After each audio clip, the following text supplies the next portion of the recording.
Hey, welcome to Rebirth Podcast. This is your girl, Shea. Make sure you like, share, and subscribe to tonight's video. You do not want to miss the Rebirth Podcast with Pastor Delisa Lewis.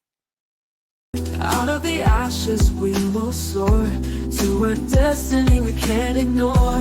Heartbeats echo through the night with every dream and endless flight.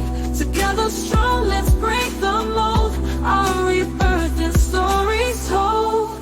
It's time to renew, rebuild, restore. Unlock the dreams we've been waiting for. Rise up higher, more and more. With every breath, a new dawn's roar.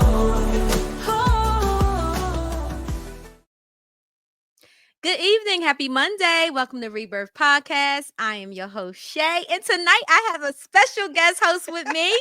She's not only my girlfriend, my sister, but she is also Miss Pastor Delisa Lewis. Hello.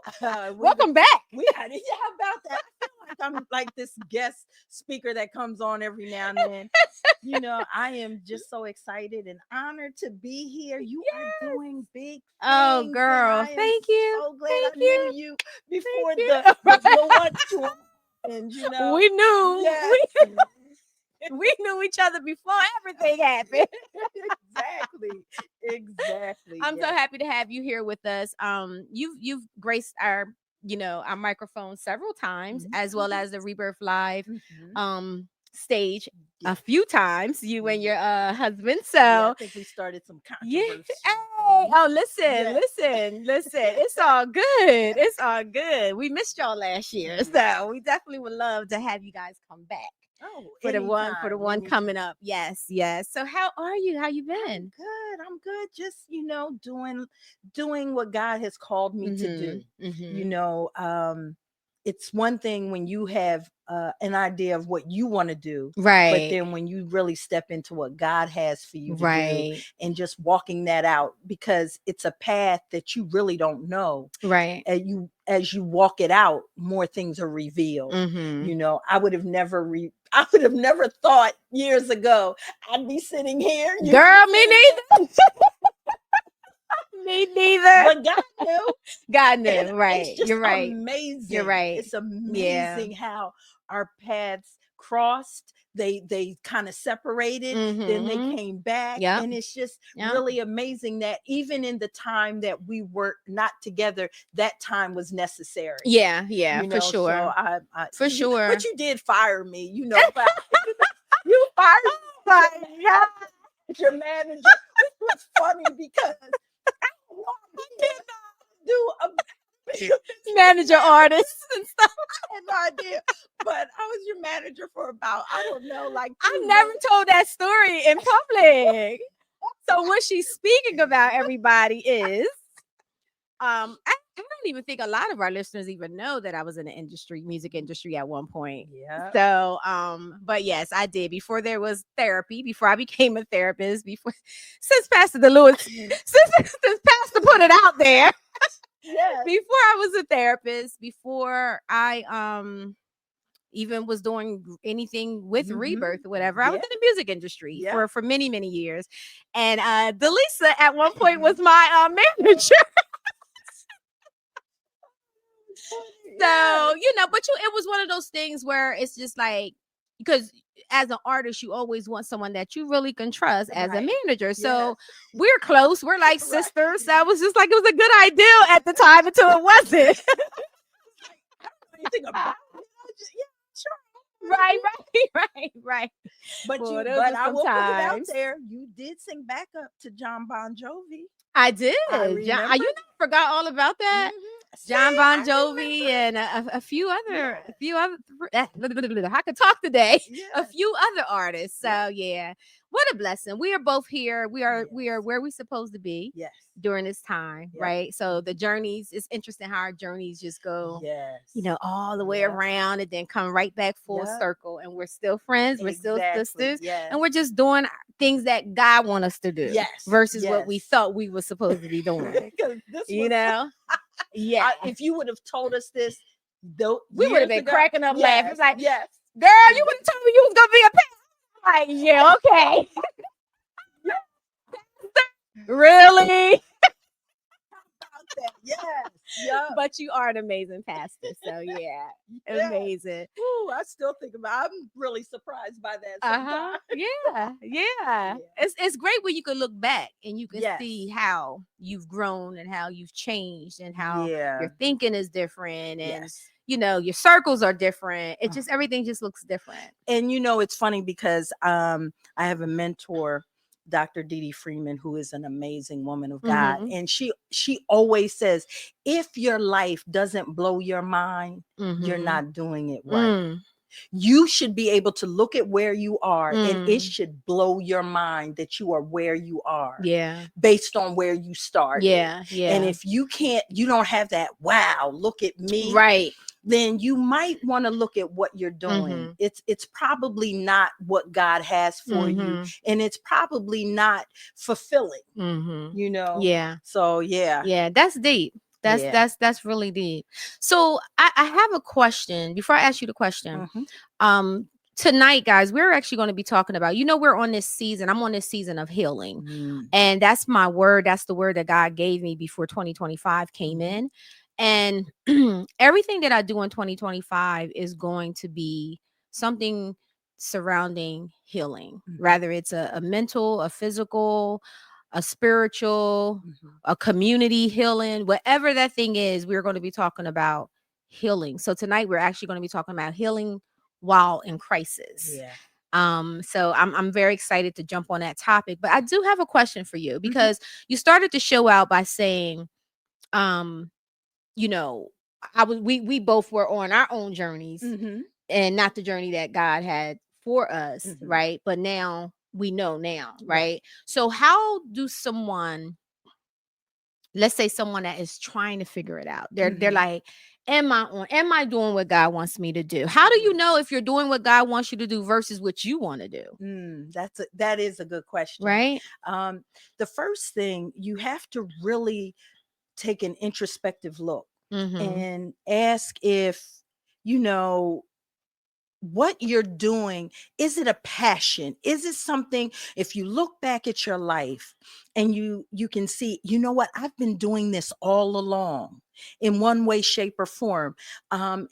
It's a part of you. It's part of your fabric. And when you look at it, that will give you at least an idea of the path that you should be on. And then you have to really seek God. You have to spend some time with him, asking him, God, what is it that you want me to do? Reveal what you want me to do. Your will be done in my life.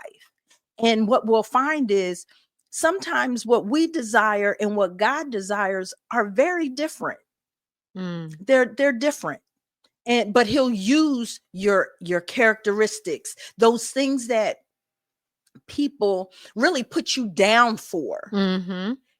That's what he's going to use as part of your purpose and the plan he has for your life. It's just interesting. Because you know me, like I've always been headstrong. I've always been opinionated. Yes, this is true. This is true. I've always wanted, I always had ideas. I was very strong-willed. And so those are the things that God needed in me. He placed in me. But the problem was I couldn't use them for the world. I needed to use them for him. Because when I used them for the world, I got world results. Right. That didn't get me the results I was looking for. But I take those same characteristics. I believe in the word of God. I live it. I live it on purpose. Nobody can get me off this. Now I live that way. And now I'm reaping. I live in victory in every area of my life, Mm-hmm. even when it doesn't feel like victory. Right. That's good. That's good. I think too, and thank you for that, because I think too, when you are constantly trying to push your own agenda, and there's always something that's blocking that agenda or is not turning out the way that you want to turn out, that's also a sign that maybe you're not on the path that you should be on as well. You know, and sometimes you just have to surrender. That's surrender and just say, you know what, God, like move with discernment, pray about everything. I think that is so important, and that's something that I practice. I really don't make any major decisions unless I consult with God first. We have a tendency to consult with God all after the fact, all when it's all jacked up, and now we want him to fix it. But if we had just consulted him on the front end, right, exactly, because relationships, that's my niche. I'm like, God told you not to. He would have told you don't go there. He would have told you don't marry him, don't marry her. Right. He would, but you didn't ask, because you know what? You didn't want to. You didn't want the answer. Yeah. You didn't want the answer. Yeah. You wanted to do what you wanted to do. Woo, child, it's a whole nother. What was that topic? We fucking talk about healing through crisis. Well, crisis. We somewhere else. That'll cause a crisis. I know that's right. You were right about that. Thank you. I appreciate that. I do. So before we jump into our topic tonight, you have some things coming up, some events coming up. Yes, I am so excited. I have the I Am Built for This Relentless 2.0 awesome women's conference coming up April the 26th at the Christiana Hilton. I'm telling you, last year was so amazing. Wow. That God said, do it again. Same speakers, because last year the ground was broken. But now we're going to go deeper. Okay. When I tell you, I left there on fire, and it was my conference, right?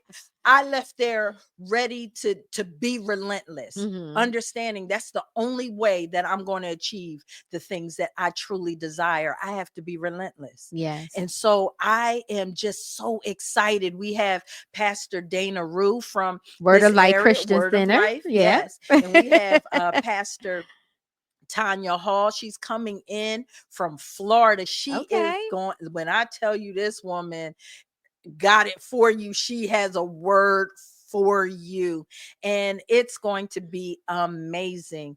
Come with an expectation, but I'm telling you, if you're not there, you're missing it.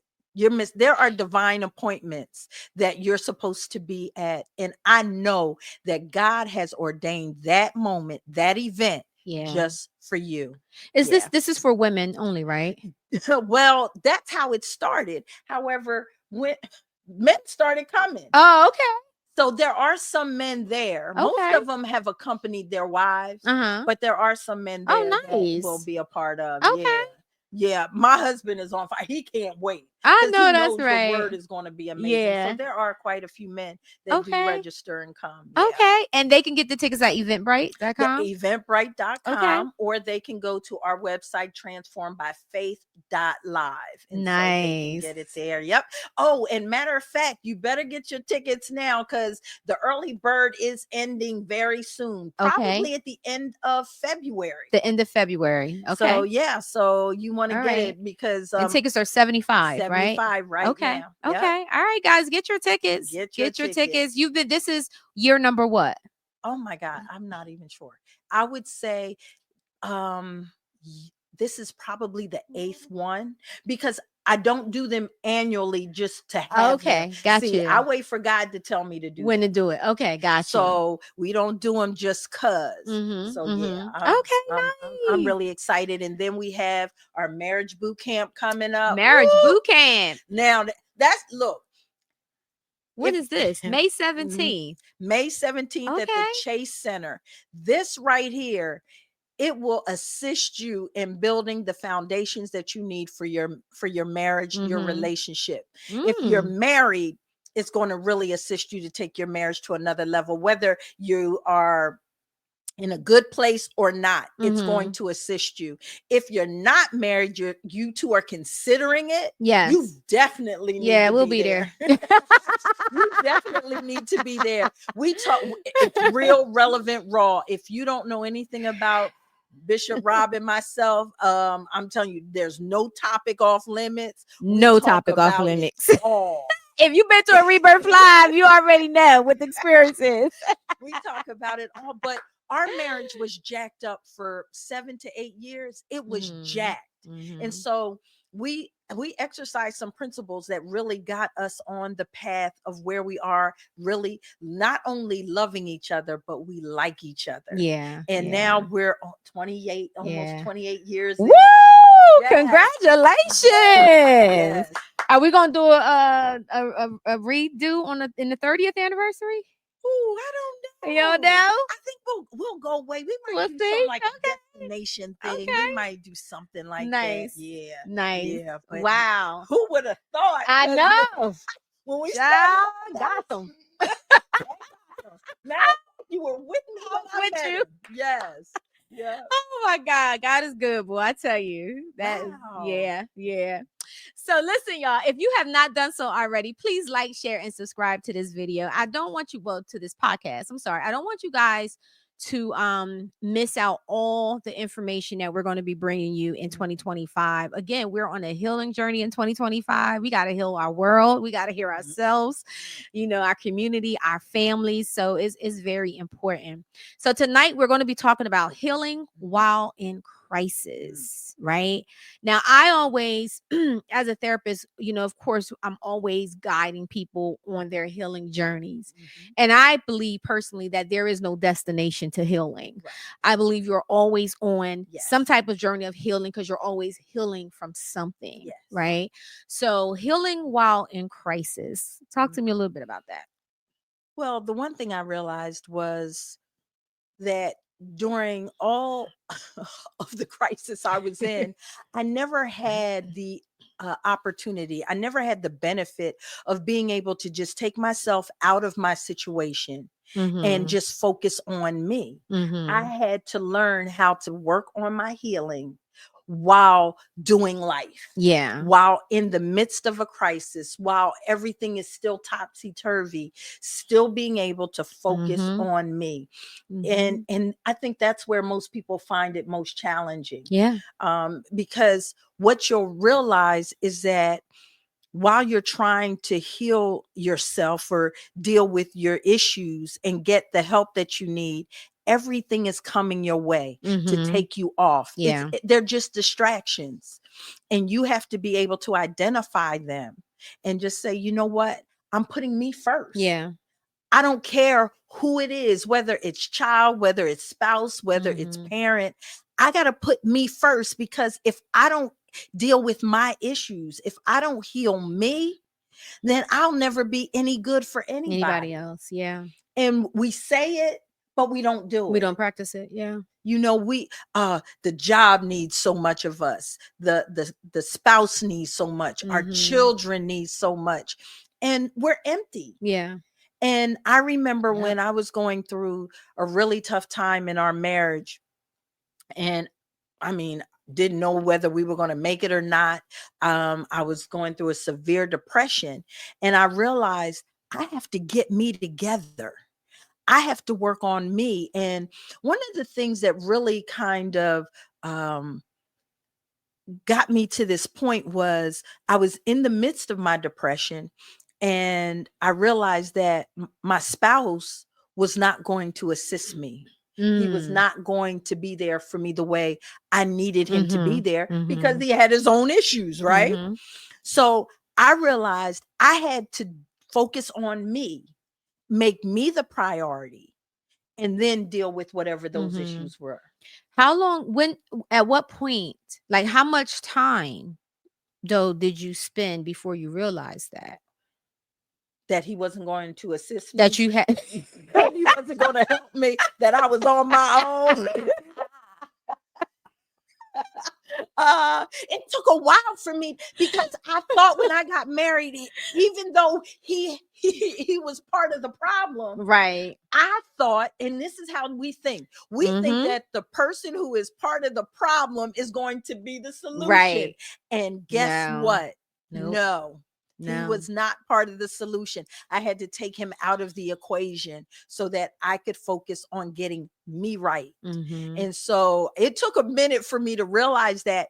And then in my process of taking ownership of my own healing, that took, I'm going to say it took about 4 years. It did. Yeah. Now, had I been by myself, probably would have taken 2. Right. But you were still healing while in crisis. I wasn't by myself. I was still living with the person with some issues that helped create some of my issues. He didn't create all of my issues. Because had I not had the issues in the first place, I wouldn't have even chosen him. So yeah, but that journey was worth it. That's deep. That's deep. And that's the thing, right? Excuse me, it's like really sticking to it, but we don't. No. We get sidetracked because we're impatient. It's taking too long. I'm not seeing results. And like you said, we're expecting the person that may be causing some of the problem to be the one to fix it. And you totally got to take that focus off of them. But when you're in that stuff, it's hard to really do. It really is. You have to create a circle of those that will assist you. You can't do it by yourself. I had a therapist. Wait a minute, let me get this right, because I want people to understand all of what it took. I had a psychologist, I had a psychiatrist, I had a pastor. When I tell you I was jacked up, I was jacked up. I was going to counseling. I had medication and a pastor. And so I needed all of them because it wasn't just, I had to deal with thoughts. I had to deal with feelings. I had to deal with it all. And so that you better get you a team. Most of us don't have a team. Right. Exactly. We're trying to do this solo. Exactly. And you're going to just get low. Right. It's true. That's without alcohol, y'all. I'm just kind of winging that. You're trying to do it solo, but you can't do this solo. No. You weren't created to do it solo. Right. And God is trying to put people in your life to get you to the next level. The problem is, will you really embrace them? Will you invite them in?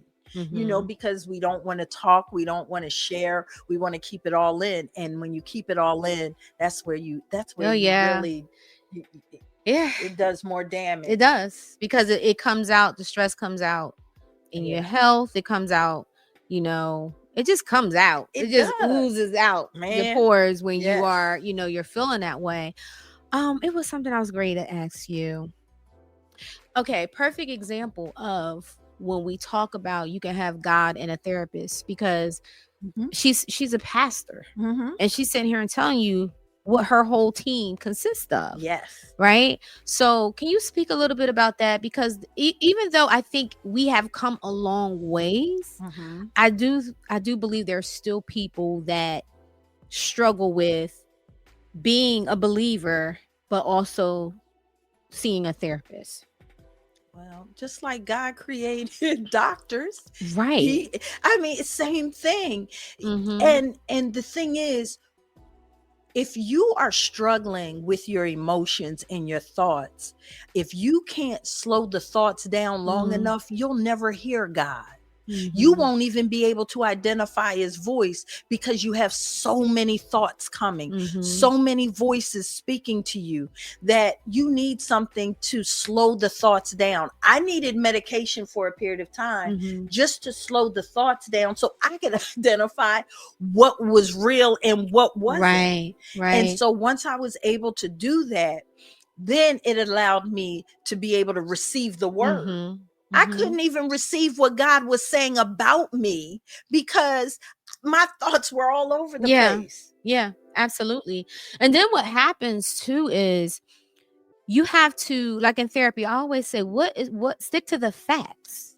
What are the facts, right? Because we change the narrative of how things are happening or what someone did to us, and we change that narrative, and it's just like, well, that's not what really happened. What are the actual facts? And if you stick to the facts, then maybe we can kind of control those irrational thoughts that you have, or the narrative that you created about what's happening, to you. That's true. And I had people tell me, oh, you don't need medication. What do you need that for? I needed the medication. And I was on it long enough. I was on it long enough to slow the thoughts down, to practice slowing the thoughts down. And then I got to a point where I'm like, you know what? I don't want to take it anymore. But even with that, I went to my psychiatrist and my psychologist and said, I don't want to do this. And I talked to my pastor about it. And my pastor was one that said, well, we're going to do this when they say it's okay to do this. And so I slowly was weaned off of it. But you have to allow yourself to be where you are. Don't try to pretend you're someplace you're not. And don't let other people try to put you in a box to say how you should heal. And that's something. And when your healing should be done. When they don't let anybody put a time frame on your healing. People do that. Absolutely. And I think that was part of my situation, because I lost my mother when I was younger. I never grieved for her. And then when I started grieving for her, people were like, you're not over that yet? Over wow. And I mean, I had people actually say, you're not over that yet? You're still feeling that way? My grief and how I grieve that's mine. Now, as a believer, no, we don't grieve as the world grieves. I'm break that down. Well, don't be trying to jump in caskets. That's all I'm saying. You're going to cry. You are going to hurt. You are going to feel the loss, and that's okay. And you know what? You're going to feel it over and over again. It's not going to just stop. You're not going to just stop feeling a certain way at a certain time. I still grieve my mother. I still have, God forbid, I watch one of those Hallmark Christmas movies. I have, I'm like, I miss, and it's okay. It's okay. And nobody can take that from you. But we can't allow people to define our grieving process. Absolutely. Don't let people put you in a box. Absolutely. I totally agree. I totally agree with that. Because like you said, you never get over a loss, especially when it's a child, number one, and then also parents, my grandmother, she's been gone for 25 years. And there's moments I still get teary-eyed when I miss her, right? Especially when I'm going through a tough time. Because she was a praying grandmother, right? So she would call even when she didn't even know what it was, but it was so heavy on her spirit.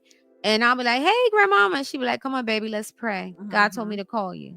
And I'll just break down. And what would I would give anything for that phone call to come through. You know what I'm saying? What I'm saying? So you learn to live alongside of it. That's exactly it. You just learn to live alongside of it, and it's all a part of life. And when I think about it, if love never fails, if love is eternal, then why would I stop missing her? You put it in perspective. But it's a loss. Someone who loved you, and you had that relationship, that's a loss. You don't get that back. And so just to have that, and to have value, to know that someone loved you, that's valuable. Absolutely. Absolutely. So it is. I always try to look at the time, right? The time, the memories, what it is, what was the takeaway, what are the things that you can what would she be saying right now to you? And that's what I hold on to. What would she say to me right now in this moment? And I'll hold on to that. And that brings me closer to her than ever. Yes. You know what I'm saying?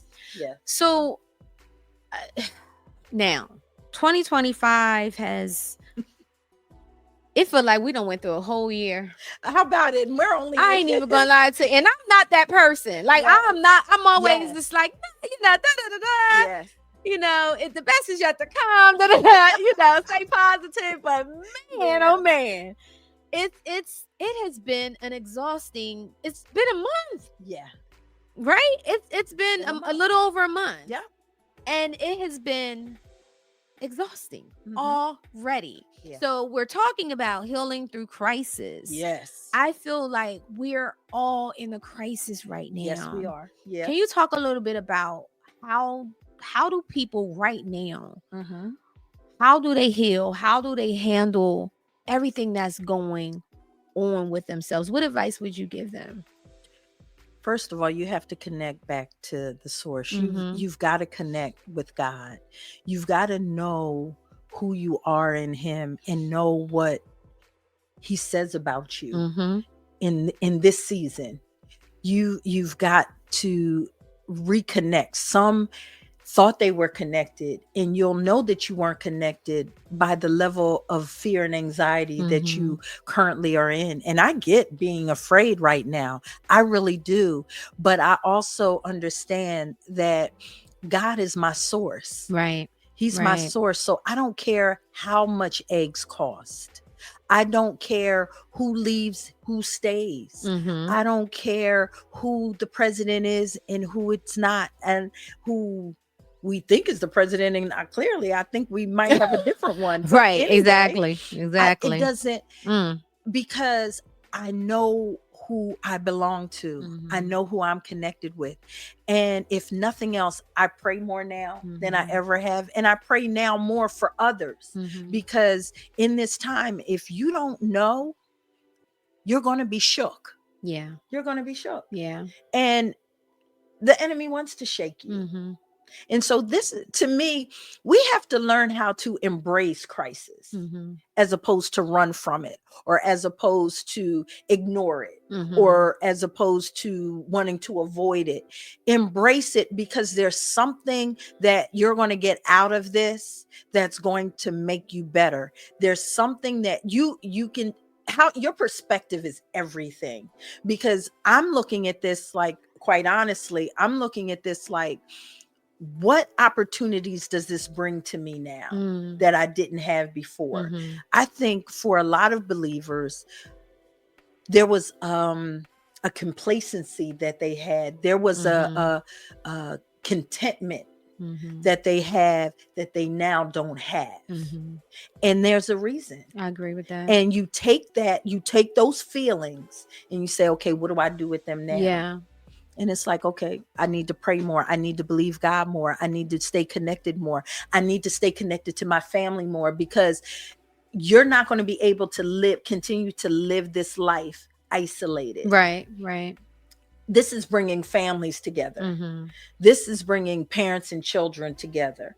This is bringing, the elderly back, because we're all going to have to look on one another now. Yeah, absolutely. Because you're not an island any longer. Yeah, for sure. Especially community. Yes. Right. Especially community. So I've noticed too, even within our the Black and Brown community, you have places like Amazon, but now we're creating our own Amazon. Yes. I forgot the name of it. I do have the link. I have to drop it in the comments. But there's a website that people can go to, and it's like the Black and Brown Amazon, where you can shop from things from us. Yes. That's amazing. Yeah. That's what's up. Yep. And you can register your own business on there. Okay. Or service on there. Yeah. So that's yeah. Because we're going to need that. Mhm. We're going to need that. This is not a time you can't be the Lone Ranger in this. Right. You can't. Right. And I'm looking forward to my family. I'm very intentional about making sure that we're close, but now it's even deeper. Because now I'm even looking at, okay, maybe we need to buy land and have our own compound. Before it was, you're praising everybody because they have their own house, right? But now maybe it's time to bring everybody back to the same plot of land, and just really looking out for one another, right? Being there, and even down to teaching the children. We've let so much go to others and make them responsible for raising our kids, right. and our food and everything. Right. We're going to have to take that back. Right. It's been made clear that we can't leave that to others. Exactly. I no longer want to be. Now, I was just talking on my way here. I was talking to a girlfriend. I'm like, I need to know how to put some vegetables, in the ground. Yes. Do a garden. I'm like, okay, I got to plant some seeds. Yeah. But these are the you're absolutely right. These are the conversations that we do need to have. Yes. We have to share information. We have to have meetings, and when the girls get together, we should be getting together and everybody bringing something to the table that we can learn. Everybody has something that you can learn from. Right. So I just wanted you to speak on that, because people are scared. I'm not even going to lie. And, people are coming into therapy at a high rate now.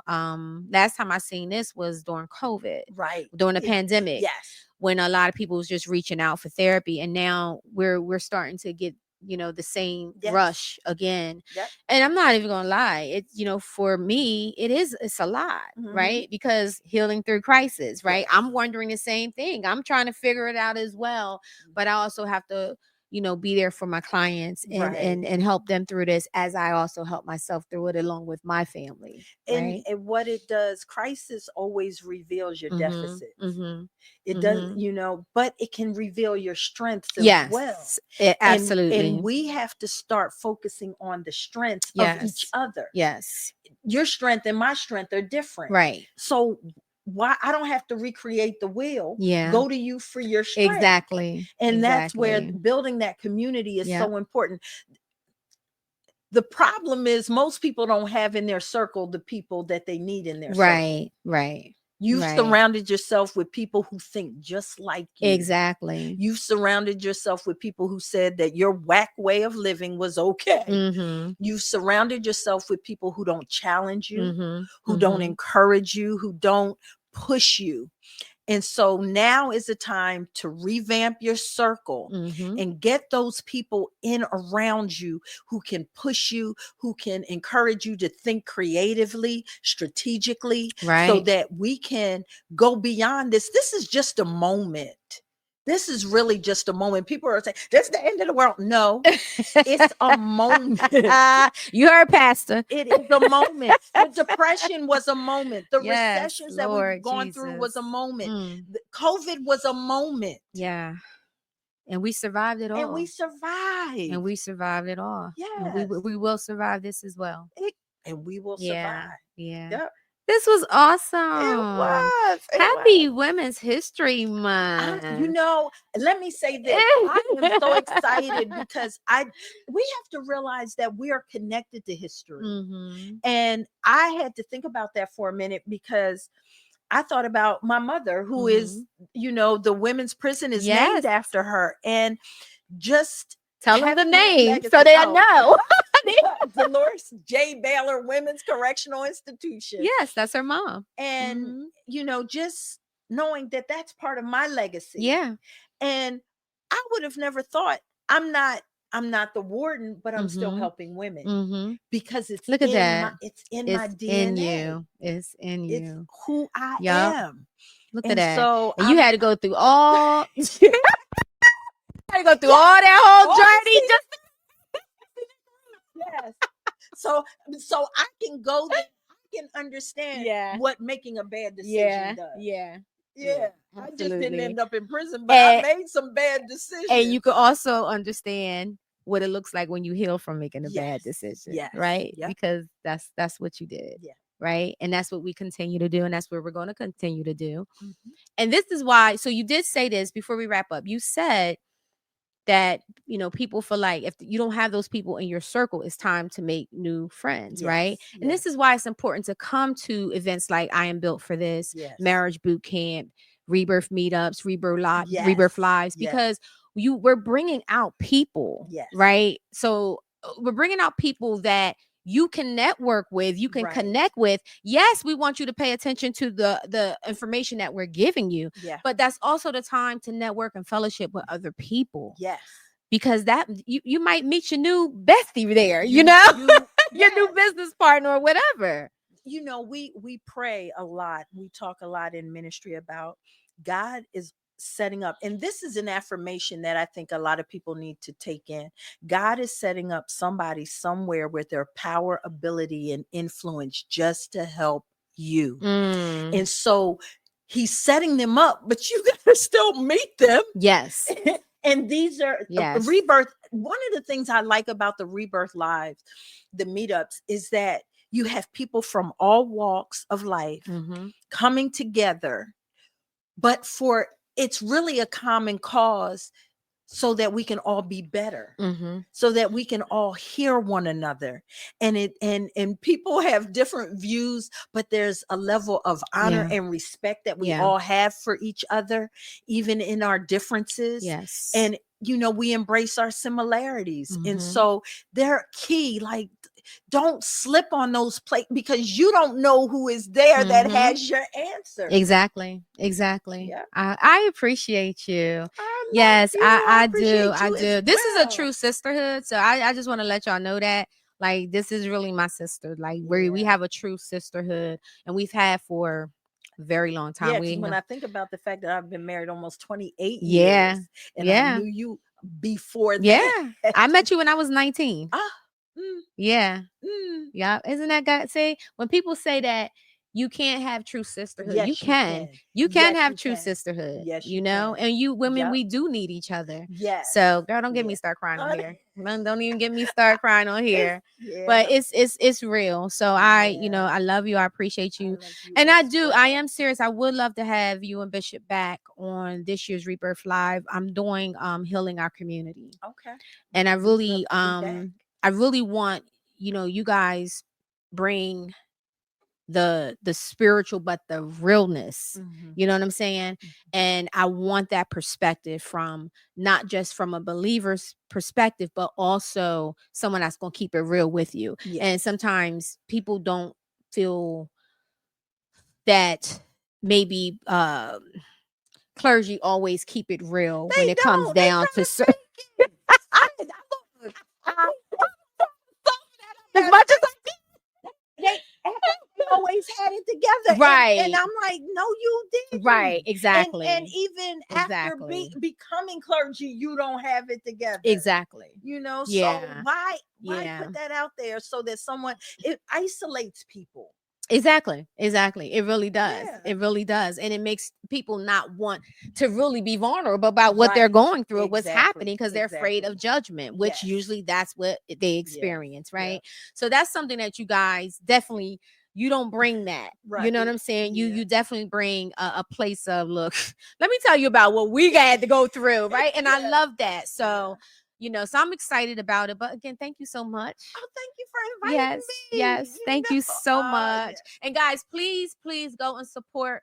I'm telling you, I Am Built for This Marriage Boot Camp. I have gone to a marriage boot camp before, and it was really, really good. I went to support my sister, and it was really, really good. So you will learn. You don't even have to be married to go. No. You don't even have to have, because I came by myself. So that was the wives that went. That's right. She had, but I wasn't a wife, but I was still there, right? So check them out. Make sure, give them your website again. transformedbyfaith.live. Yes. So you can go on and just register right there. We have all the information. I'm telling you, it's going to be amazing. Yes, it is. So guys, thank you so much for tuning in tonight. Again, make sure you follow us on all social media platforms at Rebirth Podcast. Again, Pastor Delisa, I love you too. Happy Women's History Month, guys. And until next Monday, you guys have a great week. God bless.